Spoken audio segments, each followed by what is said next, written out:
fait vraiment vouloir que chacun d'entre vous puisse prier ce matin pour moi.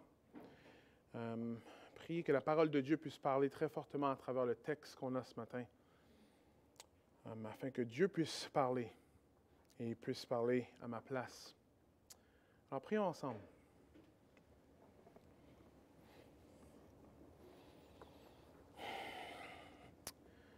Ô Dieu Tout-Puissant, celui qui règne, tu es le roi des rois.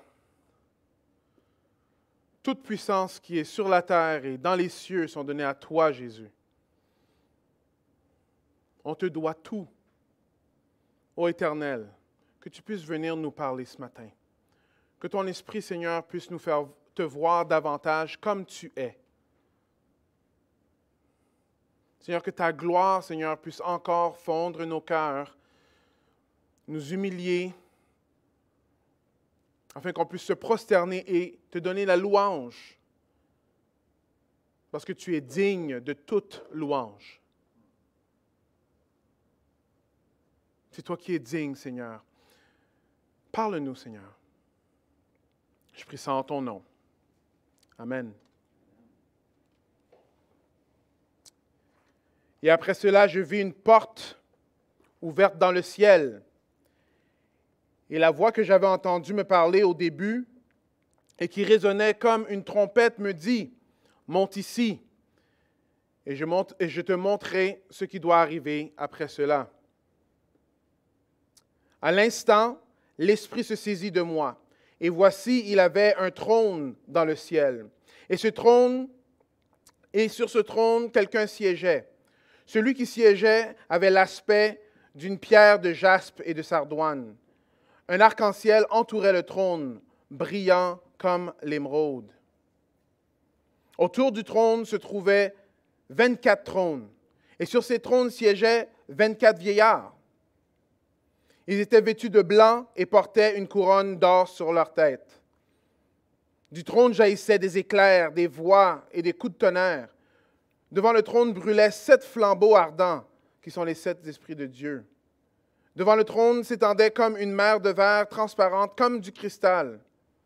Au milieu du trône et autour du trône se tenaient 4 êtres vivants, entièrement couverts d'yeux, devant et derrière. Le premier d'entre eux ressemblait à un lion, le deuxième à un jeune taureau, le troisième avait le visage pareil à celui d'un homme, et le quatrième était semblable à un aigle en plein vol. Chacun de ces 4 êtres vivants avait 6 ailes, couverts d'yeux par-dessus et par-dessous. Jour et nuit, ils ne cessent de dire « Saint, Saint, Saint, le Seigneur, le Dieu Tout-Puissant, celui qui était, qui est et qui vient. »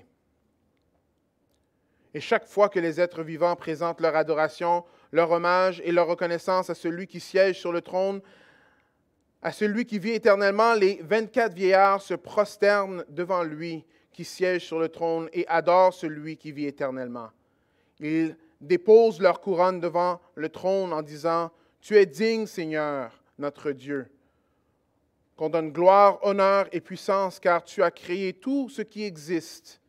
L'univers entier doit son existence et sa création à ta volonté. » C'est la parole de Dieu. Alors, on est dans le chapitre 4 et 5 de l'Apocalypse. Et ma prière ce matin, c'est qu'on puisse vraiment comprendre ce qui se passe et que ce qu'on lit dans Apocalypse 4 et 5, ça informe la façon qu'on doit vivre chaque jour. Ce qui se passe, la vérité spirituelle qui se passe, ça doit informer la façon que nous, on vit physiquement chaque jour dans le monde. On n'est pas étranger à cette façon de penser-là. Au contraire.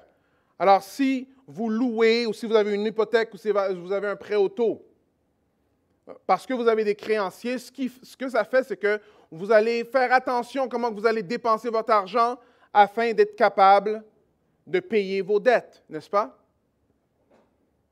Pour les plus jeunes, si vous avez un examen qui va compter pour 80% de votre note, et c'est mercredi, est-ce que vous allez passer le temps à juste jouer des jeux vidéo pour les 2 prochains jours? Non, je suis pas mal sûr que vous allez étudier pour essayer d'avoir la plus haute note possible. Alors, les vérités dans notre vie, les choses qui se passent dans notre vie informent la façon que nous, on agit jour et nuit. Mais vous savez, on ne vit pas seulement dans un monde qui est physique. Le monde est physique et spirituel. Le monde est physique et spirituel. Et le spirituel doit dicter la façon qu'on vit physiquement. Le spirituel doit dicter la façon qu'on vit, physiquement. Ça fait 5 ans aujourd'hui que j'ai célébré mes premiers funérailles en tant que pasteur. Et c'est notre sœur Mireille Fleurival, s'il y en a qui la connaissaient.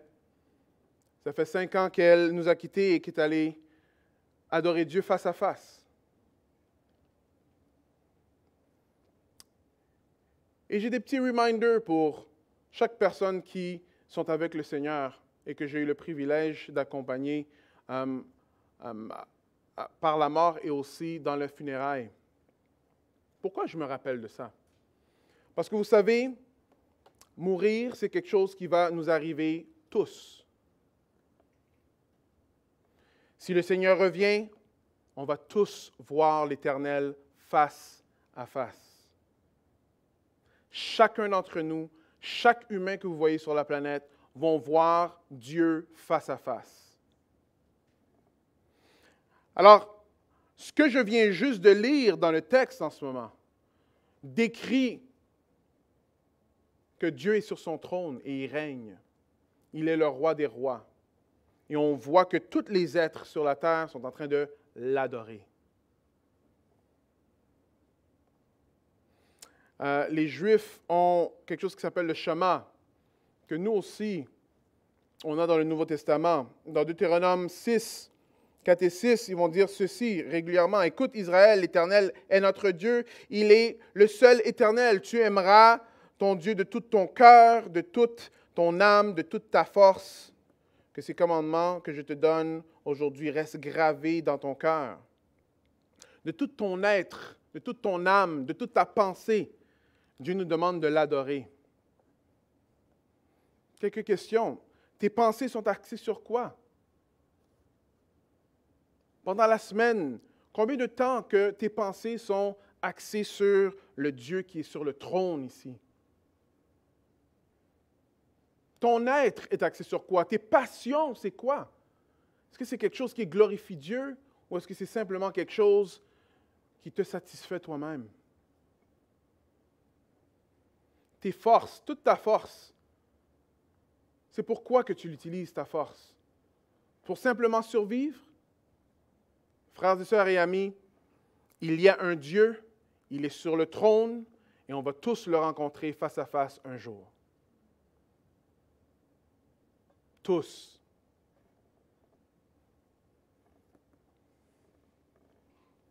Alors allons voir un peu dans le texte. Qu'est-ce que ça nous dit un peu? Après cela, il vit une porte et la voix que j'avais entendue me parler au début, qui résonnait comme une trompette, me dit « Monte ici et je te montrerai ce qui doit arriver après cela. » Alors on voit ici que c'est Jésus-Christ qui emmène Jean pour voir une vision céleste. Juste une petite parenthèse, vous savez qu'aujourd'hui dans notre monde, de plus en plus, le monde ne veut pas vivre avec la notion qu'après la mort, il y a un jugement. On entend de plus en plus que le monde va dire, tu sais, après la mort, bon, il n'y a rien. Vous savez pourquoi? Parce que s'il y a un jugement, on doit être redevable. S'il y a un jugement, on ne peut pas vivre de n'importe quelle façon. S'il y a un jugement, on a besoin de Jésus-Christ. Jésus a besoin d'être notre Seigneur. Parce qu'il n'y a aucune façon qu'aucun d'entre nous peut se présenter devant le Dieu qui est assis sur ce trône-là si on n'a pas Jésus-Christ qui a payé pour nos péchés.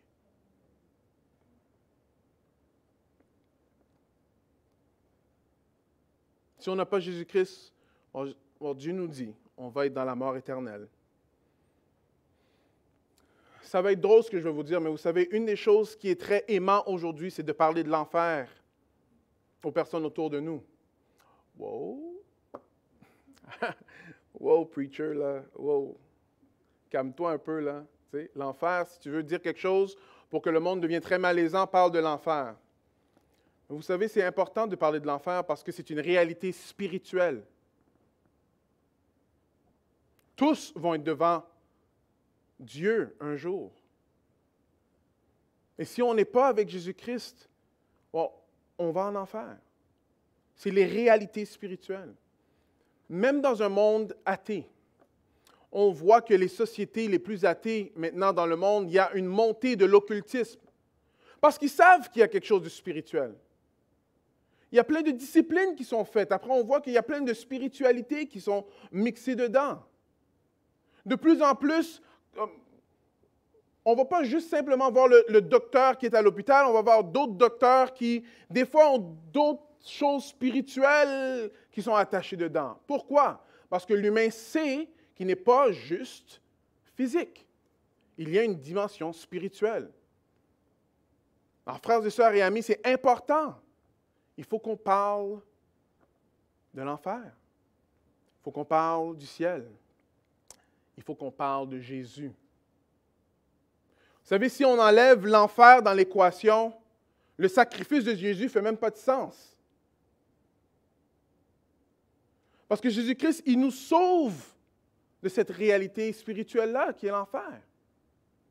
Et grâce au sacrifice de Jésus-Christ, il paye pour nos péchés. Il meurt à notre place. Ça fait en sorte que oui, là on commence à se mettre à genoux et à adorer Christ.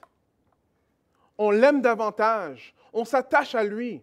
Parce qu'on sait qu'un jour, on va être face à face avec le Dieu qui est sur le trône. Et sans Jésus-Christ, on n'a aucune chance de vivre avec lui face à face. Alors c'est aimant de parler de Jésus. Au funérailles de Mireille, on a chanté « Quel repos céleste ». Quel repos céleste, Jésus, d'être à toi pour la mort et la vie, dans les jours mauvais, de chanter avec foi « Tout est bien, ma paix est infinie ». Quel repos céleste, mon fardeau n'est plus, libre par le sang du calvaire. Tous mes ennemis, Jésus les a vaincus. Gloire et louange à Dieu notre Père. Quel repos céleste, tu conduis mes pas. Tu me combles de tes richesses. Dans ton grand amour, chaque jour tu sauras déployer envers moi tes tendresses. Quel repos céleste, qu'enfin, Seigneur, auprès de toi, j'aurai ma place. Après les travaux, les combats, la douleur, à jamais, je pourrai voir ta face. C'est un chant qu'on chante souvent dans les funérailles. Mais quelque chose qui est vraiment intéressant avec ce chant-là, c'est qu'il y a une réalité. C'est que pour que ce chant-là soit vrai, il faut que tu sois à lui. Il faut que lui, il ait pris le fardeau de tes péchés. Il faut que lui, il conduise tes pas. As-tu une place auprès de Dieu?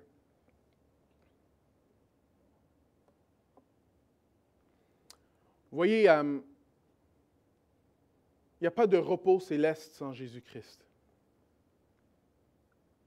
Et vous savez, ceux en ce moment qui ou bien vivent dans le péché, ou bien ne connaissent pas Jésus-Christ, vous savez qu'il n'y a pas de repos en ce moment. Vous savez que dans le péché, ce n'est pas reposant. On ne dort pas bien. On ne vit pas bien. C'est Jésus-Christ qui dit, viens à moi, vous tous qui sont fatigués et chargés, et je vous donnerai du repos. Jésus-Christ, lui, donne le repos.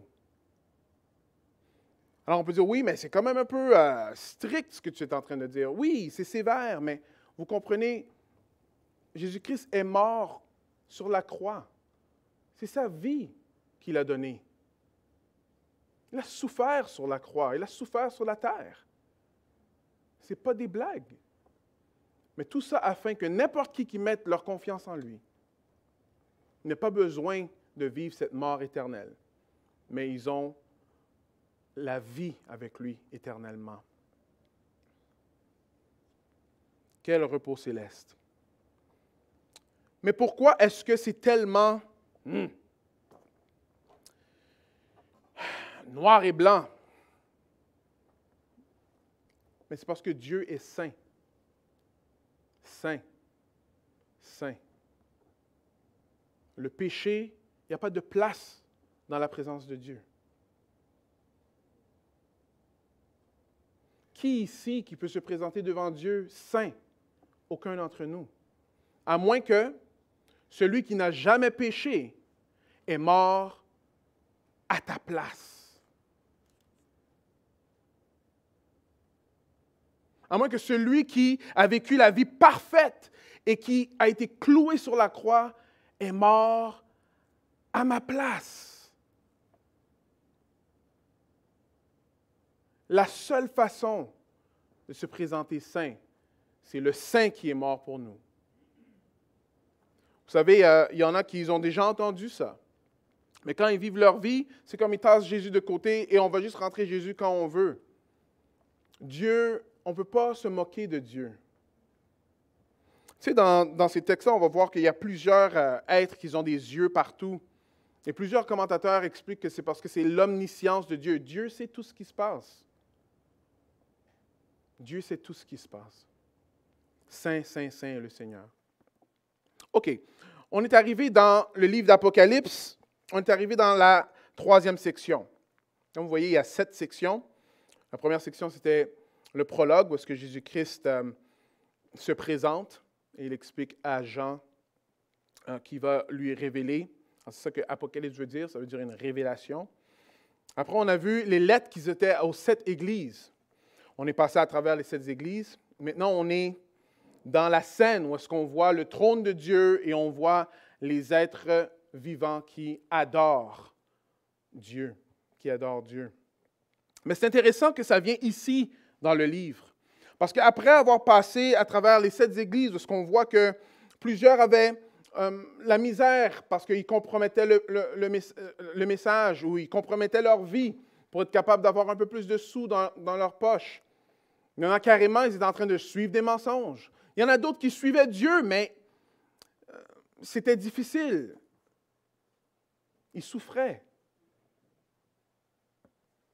Ici, on voit que Jean met l'Apocalypse juste après cela. Pourquoi? Bon, tout simplement, c'est parce que Jean nous montre qu'on a besoin d'une vision de Dieu quand les choses ne vont pas bien. On a besoin de voir Dieu clairement quand les choses ne vont pas bien. Et ici, il y a toute une vision afin qu'on reconnaisse qui on est. Vous voyez, quand on a une bonne façon de voir Dieu, ça nous rappelle notre fébrilité. Ça nous rappelle notre petitesse. Ça nous rappelle à quel point qu'on est faible. Ça nous rappelle à quel point qu'on a besoin de l'Esprit de Dieu. Ça nous rappelle qu'on doit se remettre à genoux et on doit se prosterner devant Dieu et l'adorer. Et l'adorer. Alors allons voir dans le texte, dans les premiers versets, on voit que Dieu est glorieux. On voit qu'il y a une porte ouverte. Après, Jean va décrire le trône. Voici ce qu'il va dire. « À l'instant, l'Esprit se saisit de moi, et voici, il y avait un trône dans le ciel. Et sur ce trône, quelqu'un siégeait. Celui qui siégeait avait l'aspect d'une pierre de jaspe, de sardoine. Un arc-en-ciel entourait le trône, brillant comme l'émeraude. » Intéressant de voir ça, parce qu'on voit que quand Jean décrit le trône, on est genre, il parle de pierre, il parle d'arc-en-ciel, mais qui est comme une pierre. Comme toutes les autres personnes dans le reste de la Bible, personne ne décrit Dieu le Père spécifiquement, parce que personne ne le voit spécifiquement. Ce qu'il est en train d'expliquer en ce moment, il expliquait qu'il voit des couleurs. Alors, le jaspe, c'est une pierre rouge. La sardoine, c'est rouge. Des fois, c'est vert, puis ça peut être orange. L'émeraude, ça peut être un cristal. Des fois, c'est vert. Alors, il explique qu'il voit toutes ces couleurs-là qui sortent du trône. C'est un commentateur qui dit ceci. Il y a une incertitude sur les noms donnés aux bijoux dans le monde antique. Alors, le jaspe est probablement un diamant. La sardoine était rouge, mais l'émeraude, on n'est pas sûr. Cela peut désigner probablement un cristal ou une roche qui agit comme un genre de prisme. C'est là qu'on peut voir un peu l'arc-en-ciel. Et l'arc-en-ciel nous rappelle de ce qui s'est passé avec le déluge. C'est un rappel de l'alliance de Dieu pour retenir sa colère contre l'humanité. Alors ça, c'est des symboles qui sont ici. On voit qu'il y a plein de symboles. Pour le reste du livre, il y a plein de symboles. Et vous savez, il y a des fois que les symboles, on dit « Wow, wow, on est vraiment quelque part d'autre ». Mais c'est un peu ça, la nature d'un texte qui est apocalyptique. Il y a beaucoup de symboles. Si vous avez déjà lu Daniel, quand vous commencez à frapper Daniel 7, vous allez commencer à voir « Wow, OK, avant c'est une histoire que je comprenais, après maintenant je suis quelque part d'autre ». Vous allez avoir le même sentiment avec Ézéchiel aussi, parce qu'il y a beaucoup de choses apocalyptiques dedans. Aujourd'hui, je ne vais pas m'attarder à chaque détail et vous donner les interprétations de chaque symbole qui sont là. Mais ce que je veux faire, c'est que je veux qu'on prenne le sens du texte. Parce que oui, c'est vrai, certains symboles, ils ont peut-être différentes définitions. Mais vous allez voir que toutes les positions, on voit clairement qu'ici, on adore le Dieu qui est sur le trône. Et que c'est important de le faire dans notre vie. Qu'il y a un Dieu sur le trône, alors nos vies doivent refléter ça.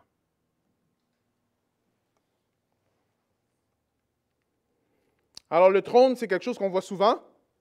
On peut le voir dans Ézéchiel ou dans Ésaïe. Quand quelqu'un a une vision de la salle du trône de Dieu, on voit souvent un trône. Mais comme je viens juste de dire, quelque chose qui est vraiment clair à travers tout ça, c'est que tous adorent Dieu. Souvent, nous pensons que Dieu est seulement pour nous. Une chose qui est claire dans le texte, c'est que le trône de Dieu est au centre de tout ce qui est en train de se passer. Vous savez, souvent, nos prières sont souvent centrées sur nous-mêmes. Comme Dieu fait cela pour moi. Oh, Dieu fait ceci pour moi. C'est loin de ce qu'on voit ici. Est-ce que c'est mauvais de demander des choses à Dieu? Non, ce n'est pas mauvais. Mais quand ça fait, dans le fond, la majorité de nos prières, ça ne ressemble pas vraiment à ce qu'on voit dans le ciel, dans la vie spirituelle. Ici, on voit que tous, les 24 vieillards, les 4 bêtes, les anges, des milliers, des milliers, des milliers d'anges, tout ce qui est sur la terre, sous la terre, sur la mer, sont tous en train d'adorer Dieu. Quelqu'un qui pourrait dire, oui, mais OK, mais ça a l'air très égocentrique, ça. Que Dieu, lui, veut juste que le monde l'adore. On manque le but. C'est Dieu qui a tout créé. Et si la meilleure chose pour nous, c'était d'adorer Dieu, si Dieu ne nous laisse pas l'adorer, serait-il méchant de faire ça? On a tous été créés des adorateurs. Chacun d'entre nous, on adore quelque chose. On adore quelqu'un. Pourquoi? Parce que Dieu nous a créés pour l'adorer lui. Pour l'adorer lui. Il faut faire attention, frères et sœurs et amis, que dans nos prières, c'est qui est le centre? Est-ce que c'est nos besoins? Ou est-ce que c'est adorer Dieu qui est digne d'être adoré? Digne d'être adoré.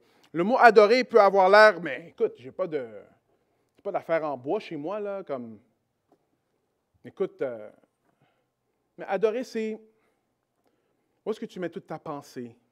Où est-ce que tu mets toute ta force? Où est-ce que tu passes tout ton temps? Qu'est-ce qui te donne de la joie? Si dans toutes ces réponses-là, Dieu n'est pas là, on t'adore quelque chose d'autre que Dieu. Parce que Dieu, lui, donne de la joie. Il donne de la paix. il est digne d'être adoré. Alors, c'est quoi les 24 vieillards? Bon, je pense que les 24 vieillards reflètent les 12 tribus d'Israël et peut-être les 12 apôtres. Je sais qu'il y a d'autres façons de voir ça, mais moi, je prends mon interprétation d'Apocalypse 21, 12 à 14, parce que vous voyez, les noms des 12 tribus et les noms des 12 apôtres sont écrits. Ça dit ceci. Elle était entourée d'une grande et haute muraille percée de 12 portes gardées par 12 anges. Et sur ces portes était gravé le nom des 12 tribus d'Israël. Alors, on parle de la Nouvelle Jérusalem. Alors, c'est ça qu'il y a. Alors, il y a les 12 tribus d'Israël qui sont écrits. Après, on a aussi les portes étaient orientées vers l'ouest. Alors, 3 vers l'ouest, 3 vers le nord, 3 vers le sud et 3 vers l'ouest. La muraille reposait sur 12 fondements qui portaient le nom des 12 apôtres de l'agneau. Alors, vous avez les 12 apôtres et les 12 tribus. Mais qu'est-ce que ça veut dire, ça? Mais ici, ce que ça veut dire que les 24 vieillards, ce serait le peuple de Dieu qui est toujours en train d'adorer Dieu. Que ce soit dans l'Ancien, que ce soit dans le Nouveau, que ce soit dans l'éternité, le peuple de Dieu adore Dieu. Et ici, on voit que le peuple de Dieu, les vieillards, ils aiment ça, adorer Dieu. Ils font des chansons pour Dieu. On va voir ça dans les autres chapitres. Adorer Dieu, ce n'est pas un fardeau. On adore Dieu parce qu'on est bien en adorant Dieu. On adore Dieu parce qu'on aime Dieu. On adore Dieu parce que lui, il nous a aimés le premier. Vous voyez pourquoi Jésus-Christ est tellement important? Parce que sans Jésus-Christ, il n'y a pas d'adoration à Dieu le Père. Mais on a besoin de Christ pour être capable d'adorer. Après, on a 4 êtres vivants. Les 4 êtres vivants, très intéressants, parce qu'il y en a un qui ressemble à un lion, un autre qui ressemble au taureau, un autre qui a un visage d'un homme, et l'autre qui ressemble à un aigle en plein vol. Alors, plusieurs commentateurs expliquent que ces 4 êtres vivants-là représentent, dans le fond, tous les êtres qui sont sur la terre. Le numéro 4, on va le voir souvent comme les 4 coins de la terre. Alors, ça représente comme la terre entière. Alors, tous les êtres vivants sont en train d'adorer Dieu. Alors, qu'est-ce qu'ils disent? Ils disent « Saint, Saint, Saint, le Seigneur, le Dieu Tout-Puissant, celui qui était, qui est et qui vient. » Une relation très intéressante. À chaque fois que les 4 êtres vivants adorent Dieu, alors là, il y a une réponse des 24 vieillards et eux aussi, ils adorent Dieu. Alors, dans le chapitre 4 et 5, il y a 5 chants. Dépendamment de comment votre Bible est écrite, vous allez les voir. Le premier chant, c'est celui que je viens juste de dire. Et les quatre êtres vivants, après qu'ils ont dit ça, les 24 vieillards, ils vont dire ceci. « Tu es digne, Seigneur notre Dieu, qu'on te donne gloire, honneur et puissance, car tu as créé tout ce qui existe. L'univers entier doit son existence et sa création à ta volonté. »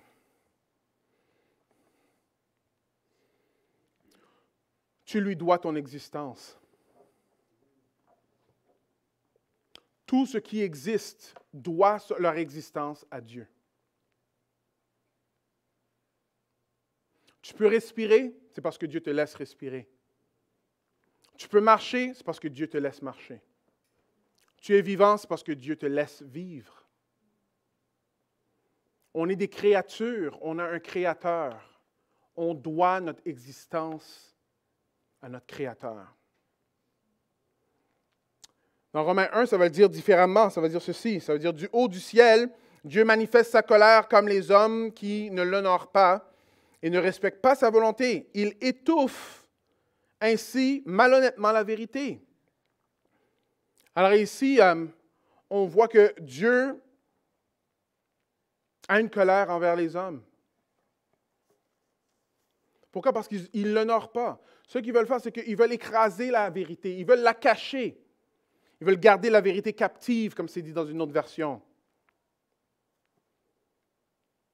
Parce qu'en effet, ce qu'on peut connaître de Dieu est clair pour eux, Dieu lui-même leur ayant fait connaître. Car depuis la création du monde, les perfections invisibles de Dieu, sa puissance éternelle et sa divinité se voient dans ses œuvres quand on y réfléchit. Ils sont donc inexcusables. Alors Paul ici explique la même réalité, que tout le monde doit leur existence à Dieu. Et on a tous le devoir d'aller le louer. Tous, parce qu'on doit notre existence à lui. Je m'excuse parce qu'il y a des affaires qui passent. OK. Qu'est-ce que je disais? Oui. Alors, une chose qui est intéressante dans ce texte, parce qu'ils disent qu'ils étouffent malhonnêtement la vérité. Qu'est-ce que ça veut dire, ça? C'est que sachant ce qui est vrai, le monde va décider de faire ce qui n'est pas vrai. On est dans ça, là, aujourd'hui. Sachant ce qui est vrai, on va faire ce qui n'est pas vrai. On va le voir aujourd'hui. Même au point qu'on est né biologiquement d'une certaine façon. Garçon, fille.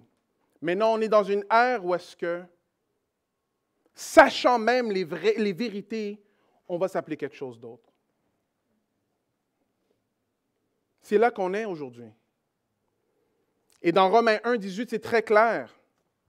Sachant ce que Dieu a fait, ils ont décidé de le tasser de côté. C'est pour ça qu'aucun de nous sont excusables. On est tous des créatures. On a un créateur. Philippiens 2, 10 et 11 va dire ceci. Pour qu'au nom de Jésus, tout être s'agenouille, dans les cieux, sur la terre, jusqu'à sous la terre, et que chacun déclare Jésus-Christ est Seigneur à la gloire de Dieu le Père. La nouvelle ici, c'est que tout le monde va plier le genou. La question, c'est est-ce que tu vas le faire avant que Jésus retourne pour la vie? Ou tu vas le faire quand même si on va en enfer? Dieu règne. Il est tout-puissant. Ce n'est pas parce qu'on voit que le monde est comme dirigé par les ténèbres, on va dire, et que tout le monde veut faire des choses qui sont contre Dieu, qui fait en sorte que Dieu ne règne pas. Il règne toujours. Il est en contrôle de tout. Il sait ce qui se passe. Et un jour, chacun d'entre nous va être face à face avec lui. Continuons. On va aller dans Apocalypse 5, 1 à 5. Ça veut dire, « Alors je vis dans la main droite celui qui siégeait sur le trône, un livre écrit à l'intérieur et à l'extérieur. Il était scellé de 7 sceaux. Je vis aussi un ange puissant qui proclamait d'une voix forte, « Qui est digne d'ouvrir le livre et d'en rompre les sceaux? » Mais personne, ni au ciel, ni sur la terre, ni sous la terre, n'était capable d'ouvrir le livre, ni de le lire. Je me mis à pleurer abondamment parce qu'on ne trouvait personne qui fût digne d'ouvrir le livre. Alors pourquoi est-ce que Jean est en train de pleurer en ce moment? Pourquoi il pleure? Alors il y a un rouleau qui est dans le ciel, alors c'est ça l'image, et le rouleau a 7 sceaux. Alors les sceaux, souvent, quand on les mettait sur les rouleaux, c'était pour être sûr que l'information qui était dedans restait véridique et personne n'allait la changer. Et c'était souvent fait pour les testaments. Alors, comme un testament aujourd'hui, il y a juste une personne qui a le droit de rentrer dans le testament pour ouvrir les sceaux, afin que ce qui se passe dans ce testament, eux, ils font accomplir ce qui est dans le testament. Et là, on a un rouleau qui est là, mais il n'y a personne qui peut l'ouvrir. Personne n'est digne d'ouvrir les sceaux qui sont là. Personne n'est digne de faire ce que Dieu veut. Alors, Jean commence à pleurer, parce qu'il est en train de voir que tout ce qui se passe sur la terre, si à la fin, il n'y a pas un jugement, ça devient injuste. Regardez comment Dr. Volubakem va le dire. Les choses ne sont pas menées à leur terme de la façon que Dieu l'entend. Il n'y a pas de fin pour la persécution du peuple de Dieu sur terre. Il n'y aura pas de justice pour ceux qui sont élus. Et nous, on n'hérite rien rien comme peuple de Dieu. Alors, il pleure parce qu'il doit avoir justice. Il doit avoir une rédemption. Il y a plusieurs qui regardent le monde et ils voient certaines personnes qui vivent d'une certaine façon et qui font vraiment beaucoup de mal et qui meurent. Est-ce que ça arrête comme ça? Vous savez, la parole de Dieu dit que chaque humain, que tu meurs juste après que tu as fait plein de choses qui ne sont pas correctes, pensant ne pas payer sur terre ce que tu as fait, mais tu vas le payer dans la prochaine vie. Dieu qui a l'enfer et le ciel, c'est un Dieu qui est juste. Mais en même temps, c'est un Dieu qui aime. Et c'est ça qu'on va voir plus tard. C'est que la personne qui peut ouvrir ce sceau-là, c'est l'agneau immolé, le lion de David, Jésus-Christ, celui qui est mort sur la croix.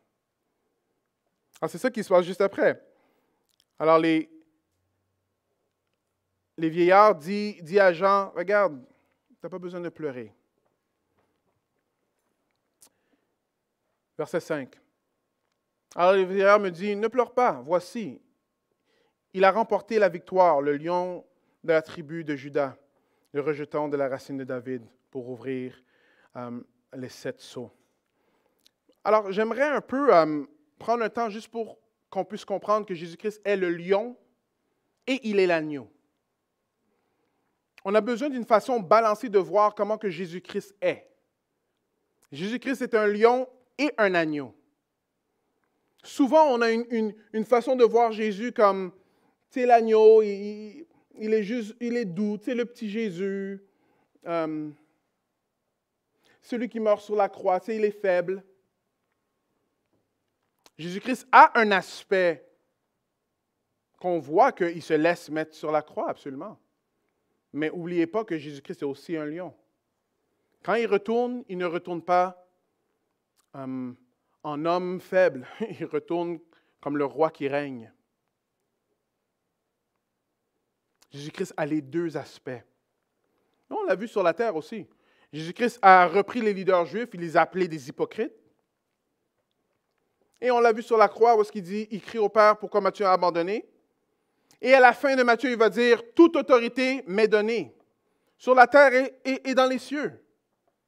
De l'autre côté. Alors on voit que Jésus-Christ a toute autorité.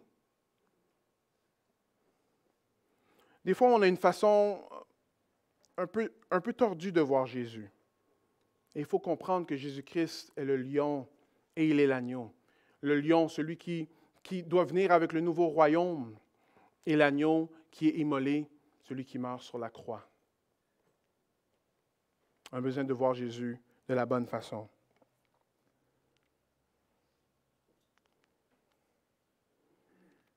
Alors je vis au milieu du trône et des 4 êtres vivants, et au milieu des vieillards, un agneau qui se tenait debout. Il semblait avoir été égorgé.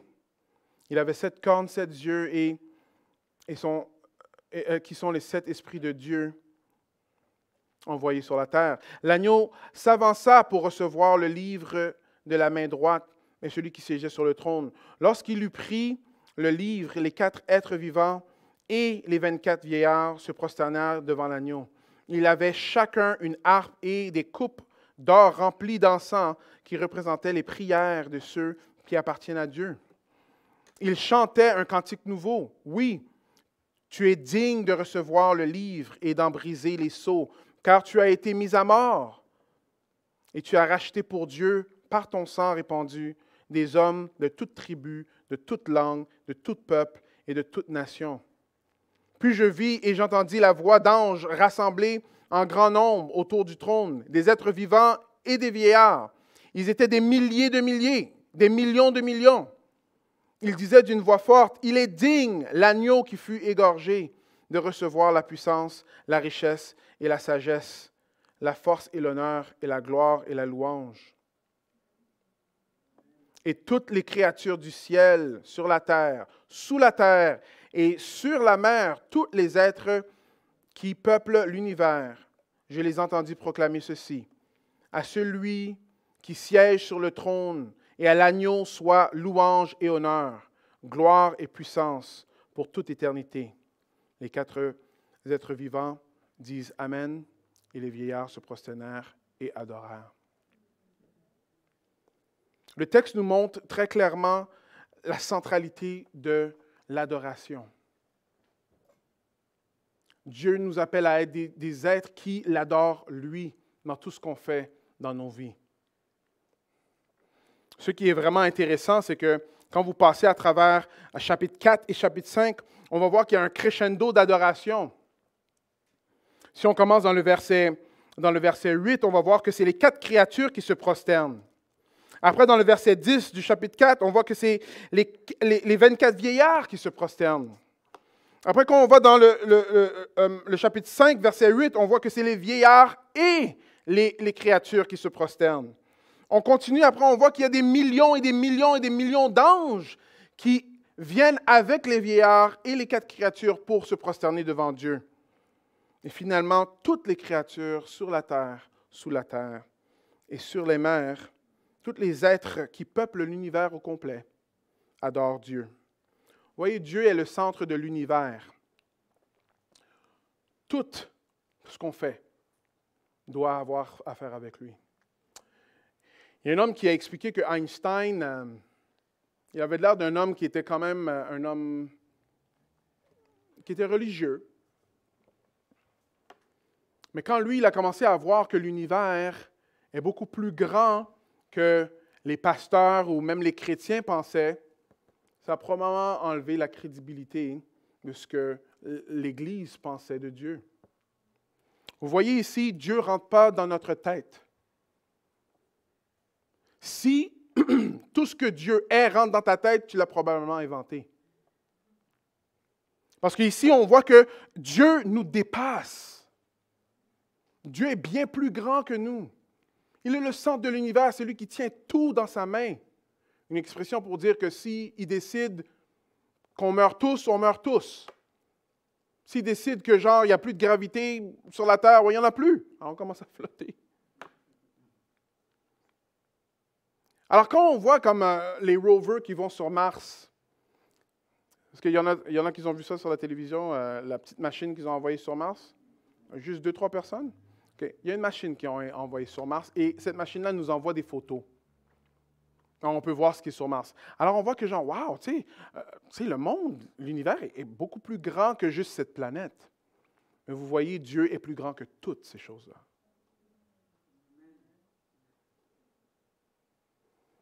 Ce qui est vraiment intéressant dans tout ça, c'est le centre de notre adoration,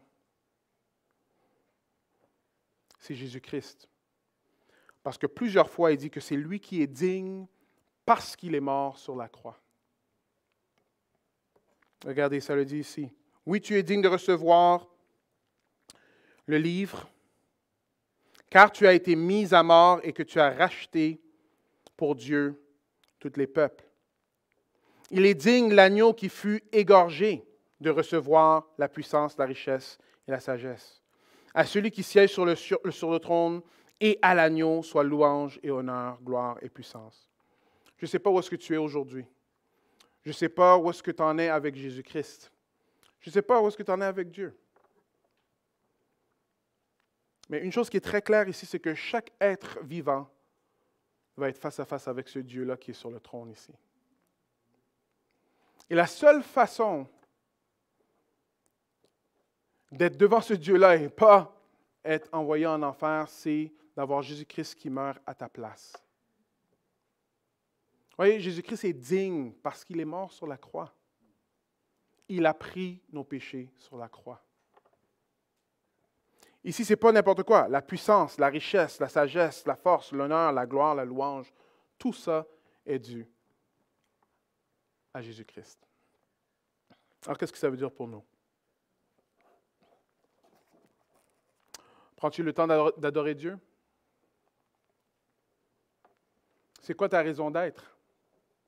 C'est quoi ta passion? Est-ce que tes passions sont toutes axées sur toi-même? Est-ce que ce que toi tu veux, c'est juste la réalisation personnelle. Tu cherches juste un chum? Tu cherches une blonde? Pourquoi? Juste pour ta satisfaction personnelle? Tu gravis les échelons au travail? Pourquoi? Pour quelle raison? Ici, le texte nous montre que tout ce qu'on fait devrait être pour adorer Dieu. Quand on regarde bien le monde, là, et on réalise qu'on n'est pas juste des êtres physiques et qu'il y a une réalité spirituelle, ça doit dicter la façon que nous, on agit chaque jour. L'éternité, 100 ans, n'a pas l'air grand-chose pour l'éternité. Connais-tu Jésus-Christ? Vis-tu pour lui?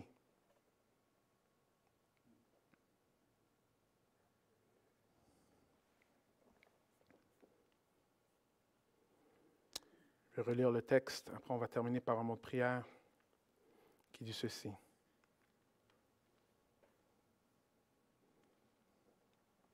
Écoute Israël, ou le peuple de Dieu. L'Éternel est notre Dieu.